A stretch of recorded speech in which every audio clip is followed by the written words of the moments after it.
está em Lucas, capítulo 11, versículo 1. Presta atenção.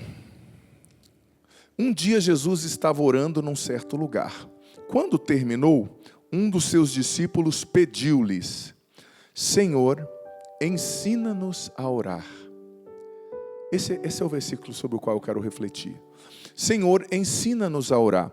Olha, isso aqui é muito profundo, porque veja bem, a verdadeira oração, os grandes mestres da vida espiritual, como Santa Teresa d'Ávila, Santa Catarina de Sena, os doutores ali, os doutores da igreja do medievo, que eu gosto muito de refletir, né? Bernardo de Claraval, Santo Afonso Maria de Ligório, Santo Inácio de Loyola, muitos falavam que a verdadeira oração, a oração é profunda, ela é verdadeira, quando nós somos conduzidos na oração pelo próprio Deus, quando o Espírito Santo é o nosso mestre de oração, é o pedagogo da oração, sabe? Então, os discípulos revelaram isso, esse desejo: Senhor, ensina-nos a rezar. A gente tem rezado sim, mas parece que a gente está errando o alvo, né? A gente tem rezado sim, mas parece que não é tão eficaz como poderia, como deveria ser, né? Senhor, ensina-nos a rezar. Isso é muito profundo, filho, filha. E a gente tem que, de fato, ir para a oração com essa disposição de deixar Deus nos ensinar a oração, deixar Deus nos ensinar a orar, sabe? Porque Deus, Ele é o mestre da oração. O Espírito Santo é o pedagogo que nos insere na oração, que nos conduz na oração. E claro, a igreja ensina várias coisas sobre a oração, sobre as quais eu vou falar aqui, mas todos os dias a gente tem que fazer essa oração. Senhor, ensina-me a rezar. Ensina-me a rezar do jeito que te agrada. Ensina-me a rezar do jeito certo. Ensina-me a elevar o meu coração a Ti. A gente tem que pedir a Deus com exatidão isso, e ao mesmo tempo entender, porque Jesus já mostrou como Ele quer que a gente reze, né? Síntese. Quais são as orações que o Senhor nos ensinou e que agradam a Deus, que a gente reza do jeito de Deus? Primeira oração, Pai Nosso. Porque na sequência desse versículo que o padre leu, Jesus vai explicar sobre o Pai Nosso. Quando eles pediram oração, Jesus disse: olha, deveis rezar assim: Pai Nosso que estais nos céus, santificado seja o vosso nome. E assim vai, né? As 7 petições do Pai Nosso, que Santo Tomás reflete na Suma Teológica com tanta maestria, e sobre as quais eu já falei aqui. Mas também Jesus pediu para que nós rezássemos o Pai Nosso, mas Jesus também pediu para que nós oferecêssemos a ação de graças. O que é a ação de graças? Eucaristós do grego, né? Eucaristia, daí vem a palavra Eucaristia. O que é a ação de graças? É aquilo que Jesus na última ceia fez. Ele instituiu ali o sacerdócio, né? Ele falou que existam homens para fazer isso em minha memória. Isto é o meu corpo, isso é o meu sangue. E depois ele disse: fazei isso em memória de mim, até que eu volte, né? É o memorial perpétuo do Senhor até que Ele retorne na segunda vinda, sabe?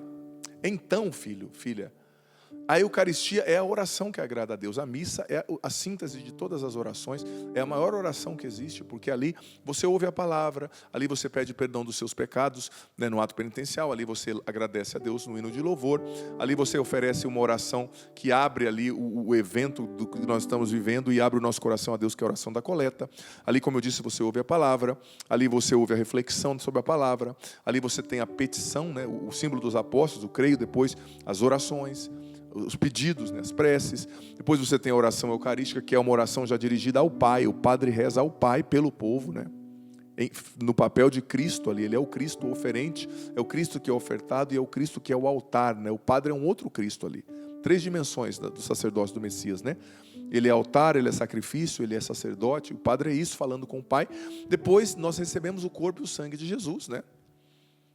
Somos alimentados pelo seu corpo e o seu sangue.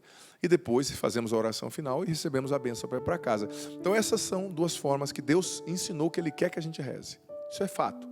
Mas também na perspectiva dos místicos, os santos, dos doutores ali da igreja místicos, né, os santos que tinham essa vida espiritual fortíssima, eles ensinavam que, como eu dizia no início, que na vida de oração regular, tirando a missa, que é o que Deus quer, tirando o Pai Nosso, que é o que Jesus já ensinou, nós precisamos ser guiados pelo Espírito Santo. Ensina-me a rezar, Senhor. É a docilidade dos apóstolos, guia-me na oração. Essa palavra revela uma intuição de fundo, que dentro de cada ser humano existe um desejo de ser conduzido por Deus a manancial, né? Como diz lá em Isaías capítulo 58, se eu não me engano, né? Te levarei ao manancial das águas, né? Há dentro de nós um desejo de ser guiada por Deus, para a oração, para a fecundidade da oração, para a presença dEle. E você sabe que, refletindo sobre oração, o Catecismo da Igreja Católica, no número 2559, o Catecismo diz o seguinte: o que é a oração? A oração é a elevação da alma a Deus, ou o pedido de bens convenientes, elevar a alma a Deus, né? A oração é um diálogo com Deus, está dentro do implícito no número 2559 do Catecismo. Não é só falar, mas também escutar. Então, na oração você fala com Deus, óbvio, se apresenta os seus pedidos, obviamente. Mas também é preciso ter um espaço de silêncio, de escuta, né? E é difícil, às vezes, escutar a Deus, porque a gente está tão agitado hoje em dia, tanta informação na nossa cabeça, tanta coisa que a gente tem que fazer, a gente preocupado com as nossas coisas, né? E ainda o número 2559 do Catecismo ensina que a oração é abrir o coração para aquele que nos criou. Olha que bonito. Claro, eu estou sintetizando um pouco e trazendo com as minhas palavras. Obrigado. Estou sintetizando um pouco e trazendo com as minhas palavras. Mas é o abrir o coração àquele que nos criou. Aquele que te ama, que te criou, né? E claro, a oração também é um ato de fé, né? Porque você não está vendo Deus, mas você está falando com Ele, você está o buscando. Mas sem oração, ninguém, como dizia Santo Afonso, ninguém se salva, ninguém vence. A oração é algo essencial na vida do cristão.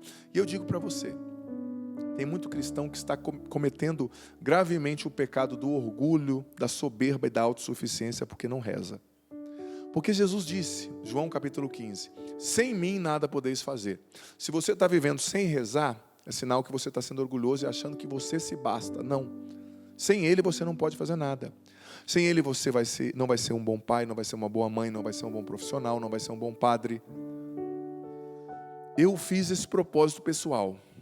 Eu posso estar viajando esse final de semana, por exemplo, eu estava pregando um retiro, um retiro em um determinado lugar, mas eu levo sempre a minha maleta de missa.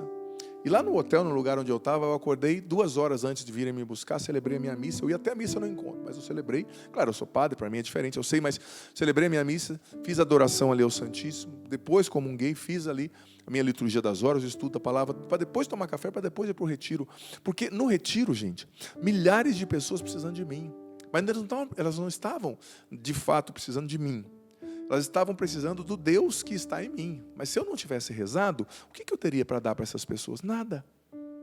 Então, eu penso que a gente tem que começar. Claro, tem pessoas que são mais noturnas, outras mais matutinas, mas a gente tem que começar o nosso dia em oração. Você não sabe o que você vai viver em cada dia. São desafios que vão se interpor no seu caminho. Então, se você reza, você já está preparado para a guerra, para o combate. Se você não reza, você é um alvo fácil. Infelizmente. Outra coisa, nós estamos entendendo aqui que Jesus é o nosso modelo de oração, certo? Então, não precisa ler, mas só citando. Em Lucas 5,16 diz que Jesus se retirava para lugares solitários para orar.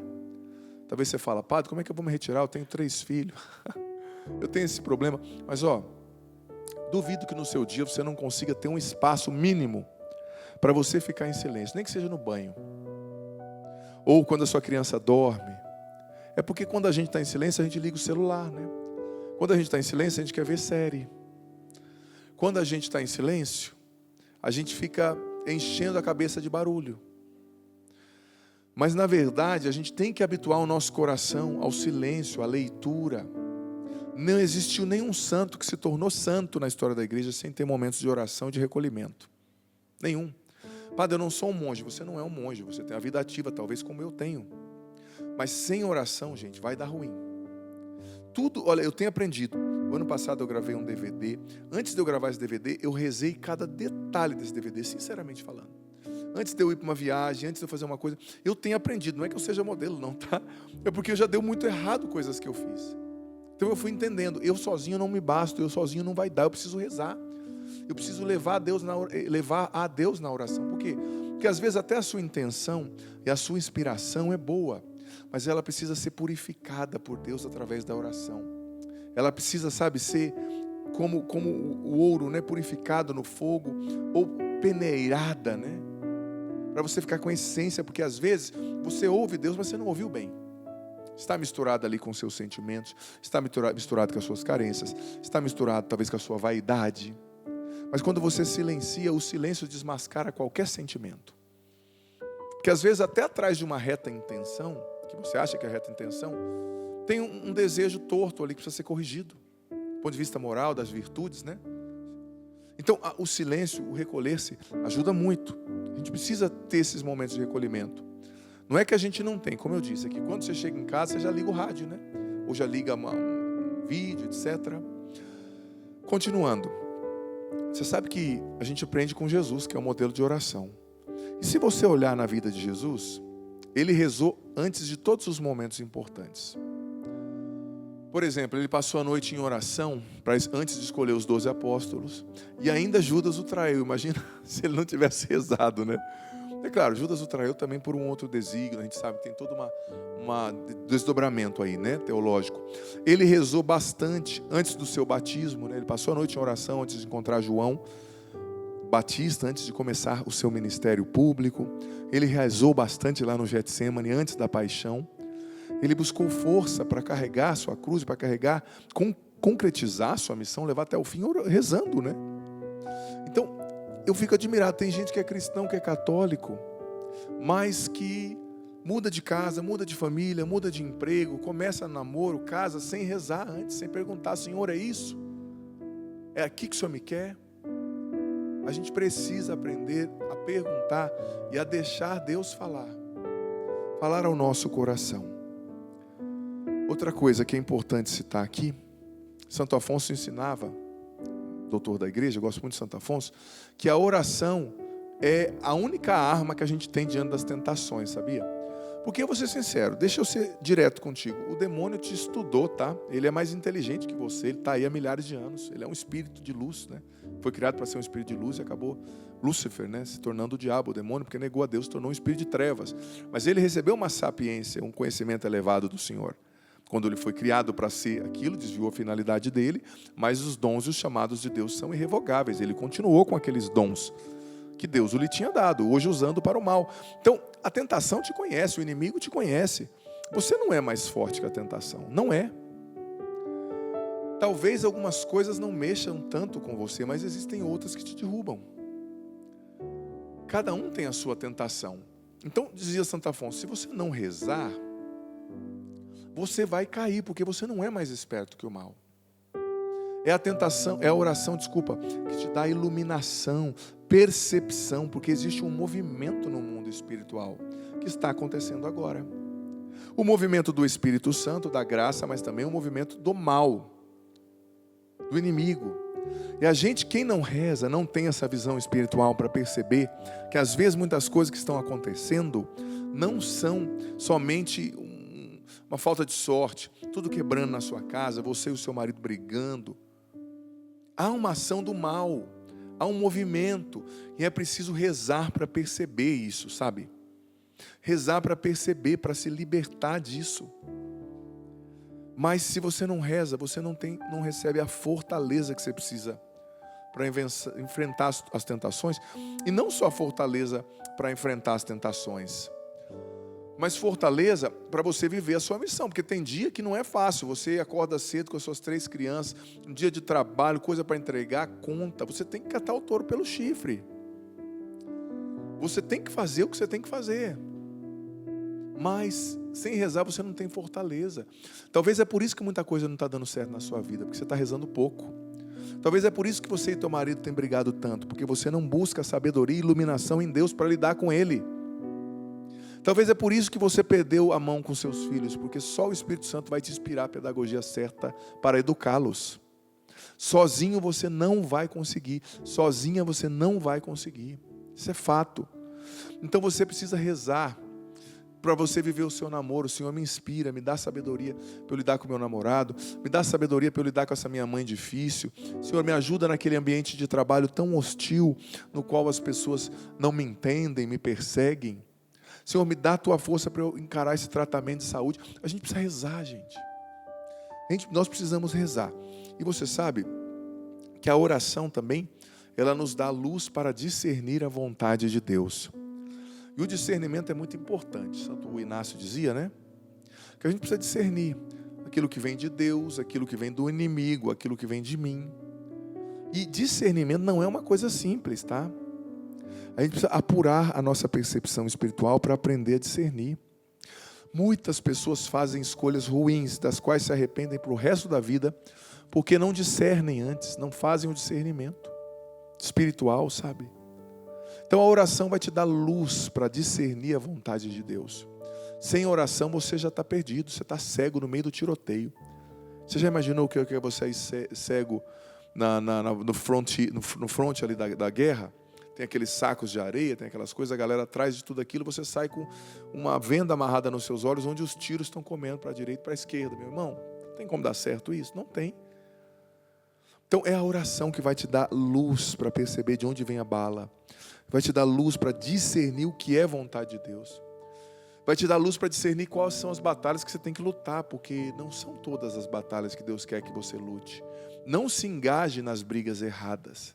O inimigo quer te esgotar com tudo isso, né? A oração também traz paz ao nosso coração, né? Talvez você está sem paz porque você não está rezando. Olha, quem reza, mesmo no meio do combate, mesmo no meio da guerra, é capaz de ter, sabe? Obrigado. É capaz de ter oração. Capaz de ter paz, desculpa, né? Quem reza, mesmo no meio do deserto, no meio da guerra, vive com seu coração em paz, né? Isso é muito importante. E a oração também, ela nos aproxima de Deus.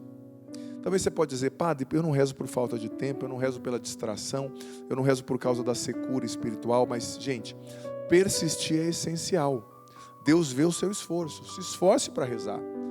E se Deus for uma prioridade na sua vida, e se você de fato entender que você é nada sem Ele, você vai dar um jeito de rezar, meu irmão. Porque não dá, não tem como viver, existir bem sem rezar.